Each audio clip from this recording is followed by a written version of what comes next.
တန်မိုတို့၏ထူးဆန်းလာသောသမိုင်းကြောင်း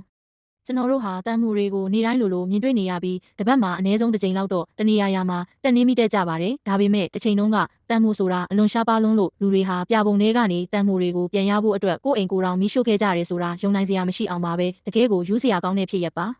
သမိုင်းကိုပြန်ကြည့်ရအောင်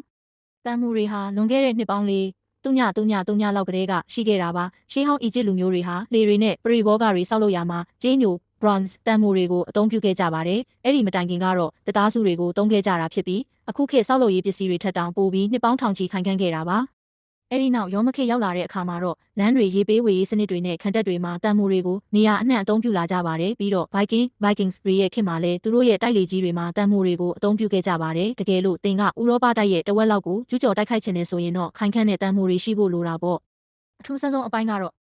အမေရိကတိုက်အစောပိုင်းကာလတွေတုန်းကတန်မိုအများစုကိုအင်္ဂလန်ကနေတင်သွင်းခဲ့ရတာပါအမေရိကန်တော်လှန်ရေးစစ်ပွဲစတင်လိုက်တဲ့အခါမှာတော့တန်မိုတင်သွင်းမှုဟာတညရင်းချင်းရပ်တန့်သွားခဲ့ပါတယ်တန်မိုတွေဟာဘလောက်တောင်ရှားပါးသွားသလဲဆိုရင်လူတွေဟာအဆောက်အုံဟောင်းတွေကိုဖျက်သိမ်းတဲ့အခါတန်မိုတွေကိုပြန်ရဖို့အတွက်အဲ့ဒီအဆောက်အုံကိုမိရှို့ပစ်လိုက်ကြပါတယ်ပြီးတော့မှပြပုံထဲမှာတန်မိုတွေကိုလိုက်ရှာပြီးပြန်သိမ်းကြတာပါ